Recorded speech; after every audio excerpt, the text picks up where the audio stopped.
This is Chapter 3, Lesson 8, Divide Decimals by Decimals. So when I divide decimals by decimals, change the divisor into a whole number. To do this, multiply both the divisor and the dividend by the same power of 10. Then divide as with whole numbers. Okay, so let's look at an example. So example number 1 says find 1.71 divided by 0.9. Okay, so basically what happens is I can't have decimals in this position, in my divisor position. So in order to fix that, I'm going to multiply 0.9 times 10. So all I do is I move the decimal over 1.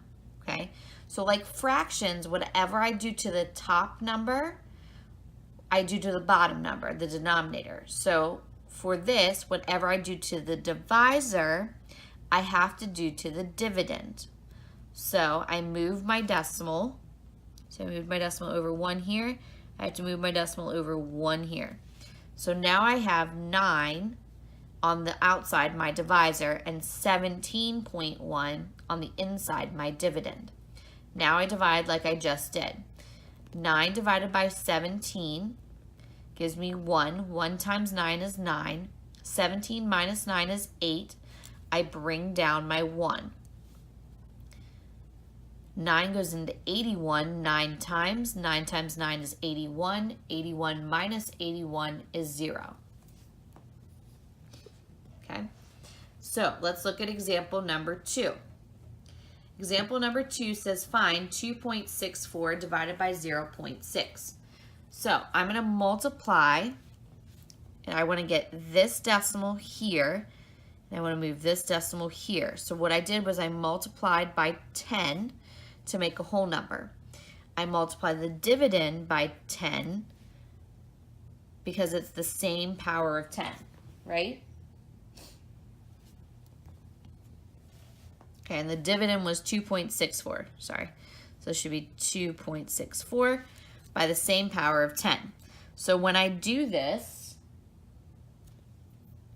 I moved everything over. So now I can focus on 6 goes into 26 4 times. 4 times 6 is 24, and I subtract. This gives me 2, and I bring down my 4.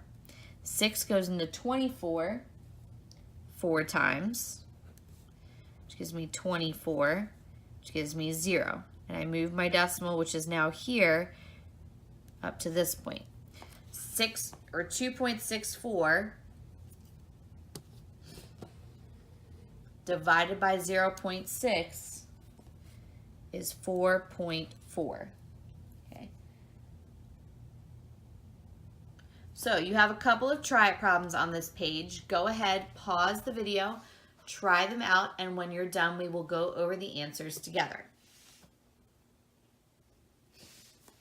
So, letter A says 54.4 divided by 1.7.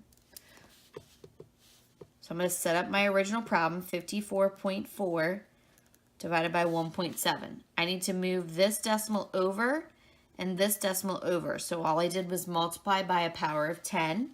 So now I have 17 as my divisor and 544 as my dividend. So 17 can go into 54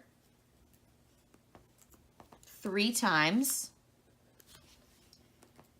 and 17 times 3 gives me 51, and I subtract. 4 minus 1 is 3. I bring down my 4. 17 can go into 34 2 times, and 2 times 17 is 34, which gives me 0. So my answer, my quotient, is 32. Letter B says 8.424 divided by 0.36.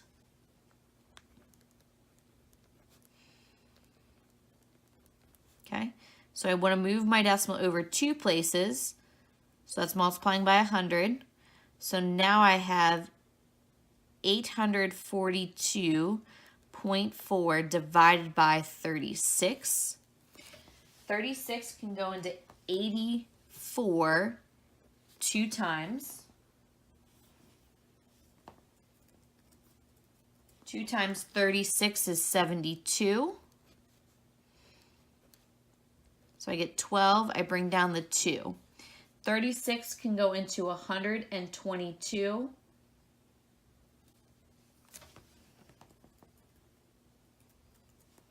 3 times.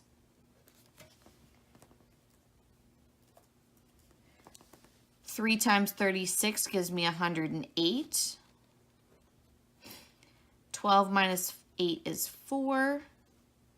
So I get 14, and I bring down my 4.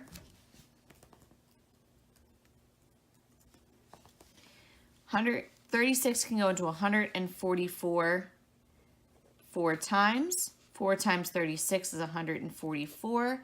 I subtract and get 0. I move my decimal place straight up, so my quotient is 23.4. Okay. Letter C is 0.0063 divided by 0.007.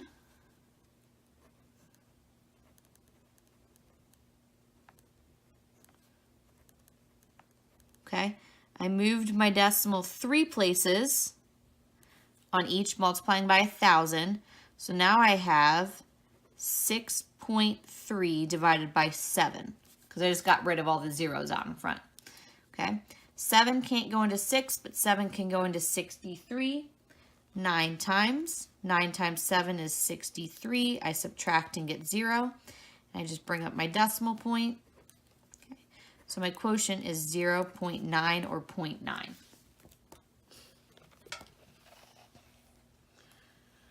So I also want to talk about zeros in the quotient and the dividend.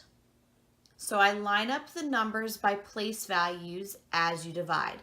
I annex zeros to the quotient in order to keep digits with the correct place value.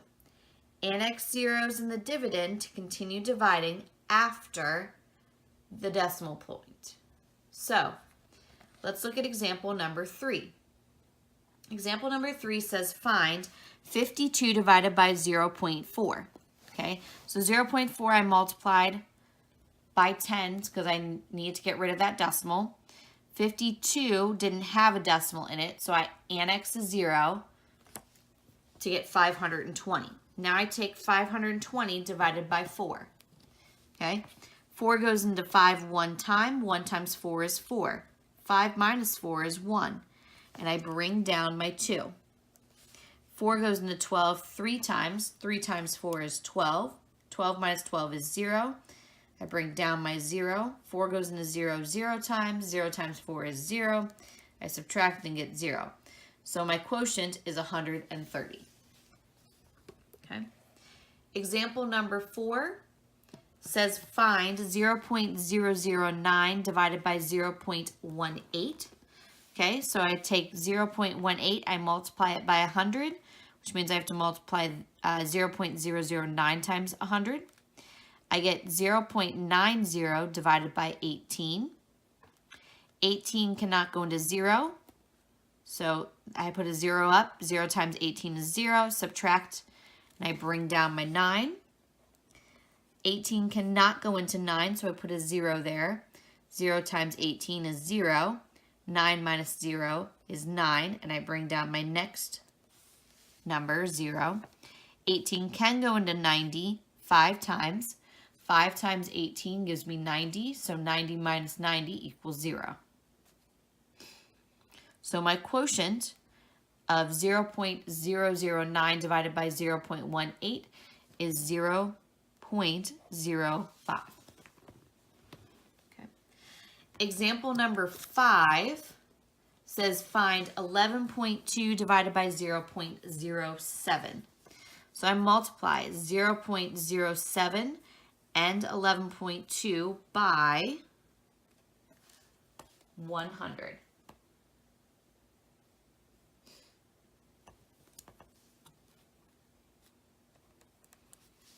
Okay? When I do that, so once I do that, then I have a new problem. I have the problem of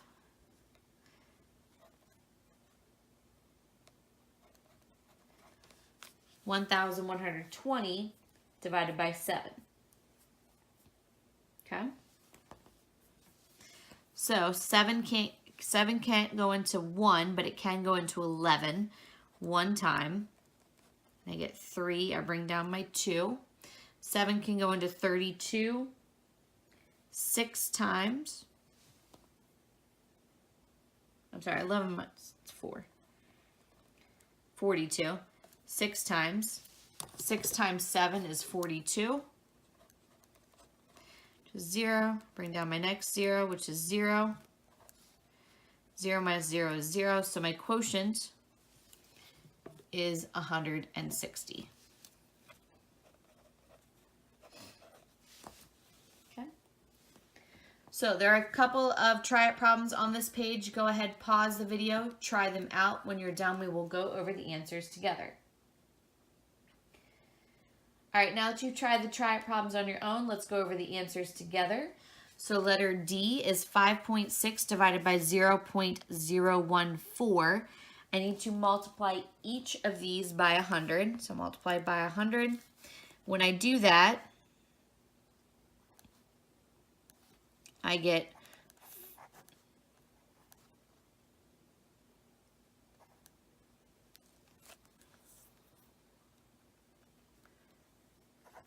560 divided by 14. Sorry. Yep.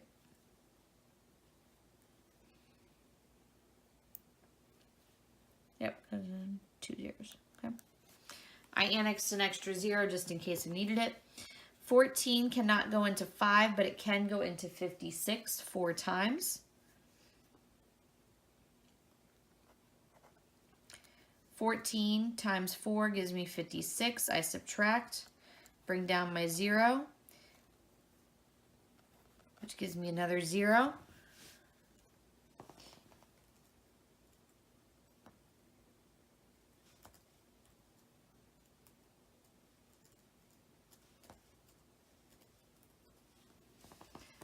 I do need that extra 0 that goes there.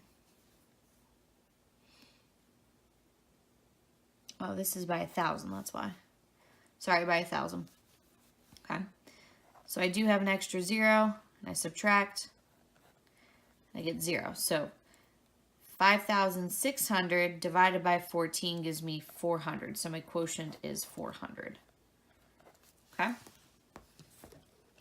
For letter E, I get 6.24 divided by 200.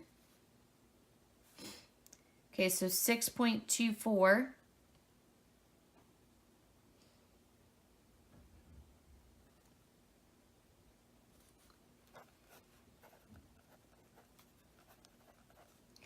I actually don't need to annex anything right now. I don't need to change any of my decimal spots because 200, my divisor, is on the outside. Okay, so 200 cannot go into 6, so that's a 0. I bring down my 2. 200 cannot go into 62. There's another 0. 62, and I bring down my 4. 200 can go into 624 3 times, which gives me 600, which gives me 240. I'm going to annex a 0, which gives me 2, which also gives me 200. So 240 minus 200 is 40. And I can annex another 0. Bring down another one. Okay. 200 goes into 400 twice. This one's 400, which gives me 0. So my quotient is 0.0312. 0.0312. It's my quotient. Okay. Letter F is 0.4 divided by 25. Okay. So again, I don't need to multiply by anything. 25 cannot go into 0. Bring down my 4. 25 cannot go into 4. So I'm going to annex a 0. 25 can go into 40 one time. 1 times 25 is 25. Subtract. You have 15. I'm going to annex another 0. Okay, so I have 150. 25 goes into 150 6 times. 6 times 25 is 150. So I get 0 there. So my quotient is 0.016 because I've moved the decimal from here straight up. Okay. And that is the end of lesson 8.